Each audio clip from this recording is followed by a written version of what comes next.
காமினி கூறியதுதான் உண்மை என்று அவர்களும் நினைத்துவிட்டனர். ஆனால் சர்வா இதையெல்லாம் பெரிதாக எடுத்துக் கொள்ளவில்லை. லேசான புன்னகையோடு வேதிகாவை நோக்கிச் சென்றவன், ஹலோ, சீக்கிரமே வந்துட்ட என்று சிரித்துக்கொண்டே கேட்க தனது கார் சாவியை அவனிடம் தூக்கி போட்டாள் வேதிகா. என்னது இது என்று சர்வா புரியாமல் பார்க்க, போய் வண்டியை எடு, வீட்டுக்கு போலாம் என்றவள் முகத்தில் கோபம் அப்பட்டமாக தெரிந்தது. காலை நடந்த பிரச்சனைகளையெல்லாம் மறந்து சாதாரணமாகத்தான் வந்திருப்பாள் என்று நினைத்த சர்வாவிற்கு பெரும் ஏமாற்றம். இன்னமும் கோபமாயிருக்கா என்று யோசித்துக் கொண்டே அவளை பார்த்தவன் எதுவும் பேசாமல் காரில் டிரைவர் சீட்டில் அமர்ந்தான். அவன் பின்னாலே வந்த வேதிகா தானும் முன்னாள் சீட்டில் அமர்ந்து கொண்டாள். அங்கிருந்த அனைவரும் அவர்களையே பார்த்து கொண்டிருந்தனர். காரை ஸ்டார்ட் செய்த சர்வா சிறிது தூரம் வந்திருக்க, ஆபீஸ்ல என்ன பிரச்சனை பண்ண? உன்னை வேலையை விட்டு அனுப்பிட்டாங்க போல என்று அவள் பேச்சை ஆரம்பிக்க, இவளுக்கு விஷயம் தெரிஞ்சிடுச்சா? இதுக்குதான் கோபமாயிருக்காளோ என்று மனதில் நினைத்தவன் அவளை திரும்பி பார்த்தான். நீ பதில் சொல்லவே தேவையில்லை. ஒரு டைம் அவர் உனக்கு ஹெல்ப் பண்ணார்னு திரும்ப திரும்ப நீ தப்பு பண்ணிட்டே இருந்தா அவர் உன்னை மன்னிச்சுட்டே இருப்பாரா? நீ ஒன்னும் அவரோட ஃப்ரெண்டு கிடையாது, டிரைவரோட பையன். அந்த அளவுக்கு தான் அவர் உன்னை மதிப்பாரு என்று அவள் பேசிக்கொண்டே செல்ல சர்வா அவளையே பார்த்து கொண்டிருந்தான். என் மூஞ்சில என்ன இருக்கு? முன்னாடி பார்த்து காரை ஓட்டு என்று எரிச்சலுடன் கூறியவள், இன்னைக்கு நிஜமாவே எனக்கு எவ்வளோ அசிங்கமா போயிடுச்சு தெரியுமா? எவ்வளோ பெரிய கம்பெனில உனக்கு வேலை கிடைச்சிருக்கு, தேவையில்லாம என்னென்னமோ பண்ணி அந்த வேலையே இப்ப வேஸ்ட் பண்ணியிருக்க. உள்ள வந்ததும் எல்லாரும் இதைத்தான் சொல்லி சிரிச்சுக்கிட்டு இருந்தாங்க.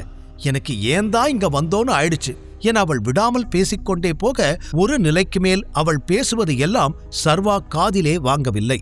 இங்க பார் வேதிகா, மற்ற விஷயத்துல எப்படி இருந்தாலும் உனக்கு ஒரு நல்ல ஹஸ்பண்டா இருக்கத்தான் நான் இப்ப வரைக்கும் ட்ரை பண்ணிக்கிட்டு இருக்கேன். என்னால உனக்கு எந்த பிரச்சனையும் வந்ததில்லை. அப்புறம் எதுக்கு நீ தேவையில்லாம இவ்வளோ கோவப்படுற என்று இறுதியாக சர்வா பேச, ஓஹோ, சாருக்கு அப்படி ஒரு நினைப்பு இருக்கா? என்னவோ நீ எனக்கு வாழ்க்கை கொடுத்த மாதிரி பேசிக்கிட்டு இருக்க. என்ன கல்யாணம் பண்ணிக்க எத்தனை பேர் லைன்ல நின்னாங்க தெரியுமா?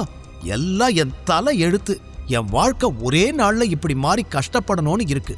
என்கிட்ட மட்டும் ஏதாவது வரம் வேணுமான்னு யாராவது கேட்டாங்கன்னா அன்னைக்கு நைட்டு நான் ஹோட்டலுக்கே போயிருக்க கூடாது. அப்படி போயிருந்தாலும் ரூமை உள்ள லாக் பண்ணி இருக்கணும்னு இதுல ஏதாவது ஒண்ணுதான் நான் கேட்பேன். ஆனா அதெல்லாம் நடக்காதுல்ல என்று எரிச்சலோடு அவள் சொல்ல, காரை ஓரமாக நிறுத்திய சர்வா, என்னமோ உன்னோட லைஃப் மட்டும்தான் வீணா போன மாதிரி பேசுற, என் லைஃபும் சேர்ந்துதான் இதுல ஸ்பாயில் ஆயிருக்கு என்று கூறினான். ஆஹா, அப்படி என்ன சார் உங்க லைஃப் ஸ்பாயில் ஆச்சு? குட்டி வீட்ல இருந்து இப்ப இவ்வளோ பெரிய பங்களாக்கு வந்திருக்க. தினமும் போறதுக்கும் வரத்துக்கும் உனக்கு கார் இருக்கு. சாப்பிட்றதுக்கு 3 நேரமும் நல்ல வகை வகையா சாப்பாடு கிடைக்குது. நல்லா தூங்குறதுக்கு என்னோட பெட்டே உனக்கு கிடைச்சிருக்கு. இதுக்கு மேல உனக்கு என்ன வேணும்? நீ இதுக்காக தானே டிராமா போட்டு என்னையும் என் தாத்தாவையும் ஏமாத்துன என்று ஆதங்கம் தாங்காமல் வேதிகா பேசிக்கொண்டே போக, இப்ப என்ன சொல்ல வர என்றான் சர்வா கடுப்புடன். நீ பிளான் பண்ணி என் வாழ்க்கையை ஸ்பாயில் பண்ணிட்டேன்னு சொல்ல வரேன். நீ என் வாழ்க்கையில வந்ததுல இருந்து நான் நிம்மதியா இல்ல. தினம் தினம் உன்னால அசிங்கப்பட்டு இருக்கேன்னு சொல்றேன். இப்பவாவது உனக்கு புரியுதா என்று அவள் கத்த, போதும் என்று காரை மீண்டும் ஸ்டார்ட் செய்தவன், அன்னைக்கு என்ன நடந்துச்சுன்னு எனக்கு இப்ப வரைக்கும் தெரியாது. நான் எப்படி உன் ரூமுக்கு வந்தேன், என்னை யார் அங்க கூட்டிட்டு வந்தா எதுவுமே எனக்கு ஞாபகம் இல்லை. நானும் அன்னைக்கு குடிச்சிருந்தேன், அதனாலதான் இவ்வளவு பிரச்சனை. எல்லாம் ஏன் தலை எடுத்து என்று பதிலுக்கு பதில் அவனும் பேச அவனை முறைத்தாள் வேதிகா. என்ன முறைக்கிற என்று சர்வா அவளை திரும்பி பார்க்க, ஏய் முன்னாடி பாரு என்று வேகமாக அவன் முகத்தை சாலை பக்கம் திருப்பிவிட, எதிரில் நேருக்கு நேராக ஒரு கார் வந்திருந்தது. சர்வா வேகமாக பிரேக் போட்டு காரை நிறுத்துவதற்குள் அந்த கார் சடன் பிரேக்குடன் நின்றது. அதில் நிம்மதியடைந்த சர்வா பெருமூச்சுடன் வேதிகாவை பார்த்துவிட்டு முன்னால் இருந்த காரை பார்க்க, அந்த காரிலிருந்து ஒரு இளைஞன் இறங்கினான். அவனை பார்த்ததும் சர்வா வேதிகா இருவரின் முகமும் மாறியது. காரணம், அதிலிருந்து இறங்கியது பிரவீன். சின்ன புன்னகையோடு அவர்கள் காரை நோக்கி வந்தான். சர்வாவிற்கு ஒன்றுமே புரியவில்லை. பிரவீன் எதற்காக இப்படி செய்து காரை நிறுத்தினான்? இவன் எதுக்கு இப்ப குறுக்க வரான் என்று யோசித்துக் கொண்டே காரை விட்டு இறங்கி அவனிடம் செல்ல, உடன் வேதிகாவும் இறங்கி வந்தாள். சர்வா அவனிடம் பேசுவதற்குள், ஹே பிரவீன், வந்துட்டியா? நான் இவ்வளோ நேரம் உனக்காக தான் வெயிட் பண்ணிக்கிட்டு இருந்தேன்.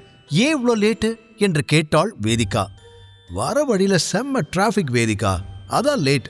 ஓகே போலாமா என்றவன் வேதிகாவை அழைக்க, அவளை எங்க கூப்பிடுற? என்ன நடக்குது இங்க வேதிகா என்று சர்வா குழப்பத்தில் கேட்க, நானும் பிரவீனும் டேட் பண்ணி பார்க்கலான்னு டிசைட் பண்ணிருக்கோம். So we have planned an outing. இதுல உனக்கு ஏதாவது பிரச்சனையா என்று வேதிகா சாதாரணமாக கூற சர்வா அதிர்ச்சி அடைந்தான். என்ன பேசிக்கிட்டு இருக்க வேதிகா? உனக்கு கல்யாணம் ஆகிடுச்சு, அது ஞாபகம் இருக்கா என்று அவன் கோபமாக கேட்க சத்தமாக சிரித்தாள் வேதிகா. என்ன காமெடி பண்ணிக்கிட்டு இருக்கியா? நீதான் என்ன கல்யாணம் பண்ணியிருக்கேன்னு சொல்லிக்கிட்டு இருக்க. ஆனா நான் உன்னை கல்யாணம் பண்ணிக்கிட்டேன்னு சொல்லவே இல்லையே. என் வீட்டுல வேலை பார்க்கிற லேபருக்கும் உனக்கும் எந்த வித்தியாசமும் இல்லை. நீ என்ன கேள்வி கேட்க முடியாது. சொல்ல போனா இந்த மேரேஜால உனக்கு தான் ஒரு வசதியான வாழ்க்கை கிடைச்சிருக்கு. அதை என்ஜாய் பண்ணிட்டு அமைதியா இரு. தேவையில்லாம என்னோட விஷயத்துல தலையிடாத என்று பேசிய வேதிகா சர்வாவின் கண்களுக்கு புதிதாக தெரிந்தாள். இது என்ன லாஜிக் எனக்கு புரியல. இந்த பதில உன் தாத்தா கிட்ட போய் சொல்ல முடியுமா உன்னால? கல்யாணம் ஆன ஒரு பொண்ணு இப்படி இன்னொருத்தம் கூட ஊர் சுத்த போறேன்னு சொல்றதெல்லாம் நல்ல வேதிகா என்று கேட்ட சர்வாவிற்கு அவளுக்கு என்ன சொல்லி புரிய வைப்பது என்று தெரியவில்லை. அவளை காதலிக்கவில்லைதான். அதற்காக அவளை இன்னொருவனுடன் அனுப்பும் அளவிற்கு சர்வாவிற்கு மனமில்லை. அதிலும் பிரவீன் மீது அவனுக்கு நல்ல அபிப்பிராயமே இல்லாதபோது அவளை எப்படி அவனோடு அனுப்பி வைப்பான்? அவன் பேசியதில் கடுப்பான வேதிகா, இங்க பாரு, இந்த ரிலேஷன்ஷிப் எல்லாம் என் தாத்தாக்காக மட்டும்தான். தேவையில்லாம இந்த கல்யாணத்துக்கு அர்த்தம் இருக்குன்னு நினைச்சுக்கிட்டு முட்டாள் மாதிரி ஏதாவது பண்ணிக்கிட்டு இருக்காத. கல்யாணம் கல்யாணம்னு சொல்றியே, நீ என்ன எனக்கு தாலி கட்டினியா இல்ல மோதிரம் மாத்தி நம்ம கல்யாணம் பண்ணிக்கிட்டோமா? எதுவுமே இல்லையே என்றவள் கேட்டதும், உனக்கு தாலி தானே வேணும், இப்பவே நான் வாங்கிட்டு வந்து உன் கழுத்துல கட்டுறேன், அப்போ ஓகேவா சொல்லு என்று வேகமாக சர்வா கூறியதும் அதை கேட்டு நக்கலாக சிரித்தவள், 10 ரூபாய்க்கு மஞ்ச கயித்தை வாங்கிட்டு வந்து கழுத்துல கட்டிட்டா மட்டும் நீ என் ஹஸ்பண்ட் ஆயிடுவியா? என் மனசுக்கு பிடிக்கணும், நான் உன்னை மனசார ஏத்துக்கணும். அது இந்த ஜென்மத்துல நடக்காது. எனக்கு உன்கிட்ட வேண்டியதெல்லாம் ஒன்னே ஒண்ணுதான், அது டிவோர்ஸ் என்று அவள் சொல்ல சர்வாவால் பதில் பேச முடியவில்லை. அதற்குள் வேதிகா அருகில் வந்த பிரவீன் அவள் கையை பிடித்து, லேட் ஆகுது வேதிகா, நம்ம கிளம்பலாம், எவ்வளவு நேரம் பேசிக்கிட்டு இருப்ப என்று கேட்டான். கூடவே சர்வாவை பார்த்து நக்கலாக அவன் சிரிக்க சர்வாவுக்கு இன்னும் கோபம் அதிகமானது. ஏய், கையெடுறா அவன் மேல இருந்து. பேசிக்கிட்டு இருக்கேன்ல, ஓ இஷ்டத்துக்கு குறுக்க வந்து போடுற. என் வைஃப் எங்கேயும் வரமாட்டா, நீ கிளம்பு என்று பிரவீனிடம் கோபமாக கூறினான் சர்வா. வைஃபா? உனக்கு விஷயமே தெரியாதுல்ல? வேதிகாவோட அம்மா அவளுக்கு மாப்பிள பார்த்துக்கிட்டு இருக்காங்க. நடுவுல வந்து நீதான் தேவையில்லாம காமெடி பண்ணிக்கிட்டு இருக்க என்று வேதிகாவை போலவே பிரவீனும் கூற அவன் சொன்னதில் இருவருமே அதிர்ச்சி அடைந்தனர். என்ன, அம்மா எனக்கு மாப்பிள பார்க்கறாங்களா என்று வேதிகா ஆச்சரியத்துடன் கேட்க, ஆமா வேதிகா, உன் அம்மா உன்னை நினைச்சு ரொம்ப கவலைப்பட்டுக்கிட்டு இருக்காங்க. உன் வாழ்க்கை இப்படி ஆயிடுச்சேன்னு அவங்க ரொம்ப ஃபீல் பண்றாங்க தெரியுமா? எந்த அம்மா தான் பொண்ணோட வாழ்க்கை இப்படி வீணா போறத பார்த்துக்கிட்டு அமைதியா இருப்பாங்க என்று பிரவீன் சென்டிமெண்டாக பேச அவள் அமைதியாக கேட்டுக்கொண்டாள். பிறகு சர்வாவை திரும்பி பார்த்தவள், என் காரை எடுத்துக்கிட்டு வீட்டுக்கு போயிடு, நான் நைட் தான் வருவேன். பிரவீன், நாம கிளம்பலாம் என்று அவனோடு அங்கிருந்து நகர, வேதிகா போகாத, அவன் கூட போறது எனக்கு என்னமோ சரியா படல, அவனை நம்பாத என்று சர்வா கத்திக்கொண்டு இருக்க அதையெல்லாம் காதில் கூட வாங்காமல் வேதிகா அங்கிருந்து சென்று விட்டாள். ஒருமுறை சர்வாவை திரும்பி பார்த்த பிரவீன் ஒரு வெற்றி புன்னகையோடு வேதிகா தோளில் கை போட்டு அவளை காரில் ஏற்றிக்கொண்டு பறந்திருந்தான். சர்வாவிற்கு பொறாமை தீ பற்றி எரிந்தது. பிரவீன் கார் கண்ணை விட்டு மறையும் வரை அப்படியே நின்று கொண்டிருந்தான் சர்வா. இவளை என்ன பண்றதுனே தெரியலையே என்று தனக்குத்தானே சொல்லிக் கொண்டவன் காரை எடுத்துக்கொண்டு வீடு வந்து சேர்ந்தான். எப்படியும் அந்த அம்பிகா ஆண்டி எனக்கு சாப்பாடு கொடுக்க மாட்டாங்க, சமைக்கவும் விட மாட்டாங்க, எதுக்கு தேவையில்லாம அவங்க கூட சண்டை போடணும் என்று யோசனை செய்தவன் வீட்டிற்கு செல்லும் முன்னரே அவனுக்கு பிடித்த பீட்சாவை ஆர்டர் செய்தான். காரை நிறுத்திவிட்டு உள்ளே நுழைய ஹாலில் அம்பிகா மட்டும் அமர்ந்திருந்தார். சுற்றி பார்க்க யாருமே இல்லை. மற்ற நேரமாக இருந்தால் அம்பிகா கண்ணில் படாமல் நேராக அறைக்குள் சென்று விடலாம். ஆனால் இப்போது அவன் ஆர்டர் செய்த பீட்சா வந்து கொண்டிருக்கிறது. அதை வாங்கவாவது இங்குதான் இருக்க வேண்டும் என்று நினைத்தவன் வேறு வழி இல்லாமல் மெல்ல அம்பிகாவிற்கு எதிரில் இருந்த சேரில் சென்று அமர்ந்தான். அவன் வந்ததை கவனித்து அம்பிகா தானும் நிமிர்ந்து பார்க்க சர்வாவின் பார்வையும் அவரது பார்வையும் நேர்கோட்டில் சந்தித்தது. சர்வாவிற்குத்தான் என்னவோ போலிருக்க முகத்தை வேறு பக்கம் திருப்பினான்.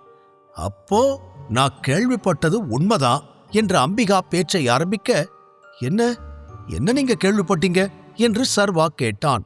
அதான் உன்னை வேலையை விட்டு தூக்கிட்டாங்களாமே, அது உண்மைதானே என்று கேட்க, இதத்தான் கேள்விப்பட்டீங்களா என்று மனதிற்குள் நிம்மதியடைந்தவன், ஆமா, எனக்கு ஆபீஸ்ல ஒரு சின்ன பிரச்சனை, அதனால நான் வேலையை ரிசைன் பண்ணிட்டேன், வேற கம்பெனில அப்ளை பண்ணியிருக்கேன், நாளைக்குள்ள எனக்கு வேலை கிடைச்சிடும் என்று பொறுமையாக சொன்ன சர்வாவிற்கு எப்படியும் அடுத்தடுத்து இந்த வீட்டில் இருக்கும் அனைவரும் இந்த கேள்வியைத்தான் கேட்கப் போகிறார்கள் என்று நன்றாகவே தெரியும். அம்பிகா சிரித்துக்கொண்டே, உனக்கெல்லாம் விக்ரமன் சார் கம்பெனில வேலை கிடைச்சதே பெரிய விஷயம், அந்த கம்பெனியிலிருந்தே உன்னை வெளியே அனுப்பியிருக்காங்கன்னா உனக்கு வேற யாராவது வேலை கொடுப்பாங்கன்னு தோணுதா என்ன என்று கேட்க, அவர் முகத்தை பார்க்காமல் வேறு பக்கம் திருப்பினான் சர்வா. தேவையில்லாமல் வாதம் செய்வதில் அவனுக்கு விருப்பமில்லை. ஆனால் அம்பிகாவுக்கும் பேச்சை நிறுத்தும் எண்ணம் இல்லை போல.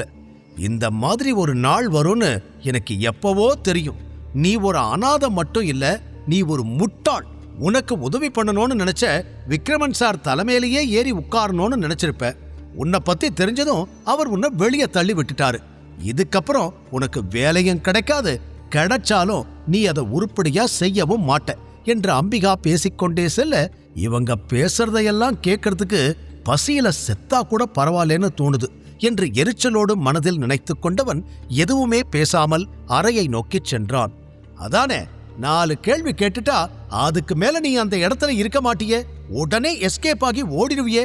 இதே மாதிரி என் பொண்ணு வாழ்க்கையை விட்டு உன்னை ஓட வைக்கல நான் அம்பிகா இல்ல என்று அவன் அறைக்குள் சென்ற பின்னும் நிறுத்தாமல் சவால் விட்டு கொண்டிருந்தார் அம்பிகா. உள்ளே வந்த சர்வா கதவை மூடி பெருமூச்சோடு கட்டிலில் அமர்ந்தான். அதே நேரம் சென்னையில் இருக்கும் மிகப்பெரிய பார் ஒன்றில் பிரவீனோடு அமர்ந்து மது அருந்திக் கொண்டிருந்தாள் வேதிகா. பிரவீனை பிடித்து போய் வேதிகா அவனோடு டேட்டிற்கு வரவில்லை.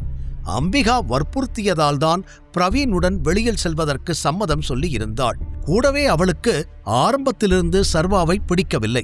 அதிலும் இன்று கிடைத்த நல்ல வேலையை அவன் தக்க வைத்துக் கொள்ளவில்லை என்பது அவளது கோபத்தை இன்னும் அதிகரித்திருக்க, அந்த கடுப்பில்தான் அவனை வெறுப்பேற்றுவதற்காக பிரவீனோடு கிளம்பி வந்துவிட்டாள். முழு கதையையும் கேட்டு மகிழ பாக்கெட் FM APP டவுன்லோட் செய்யுங்கள். லிங்க் டிஸ்கிரிப்ஷனில் கொடுக்கப்பட்டுள்ளது.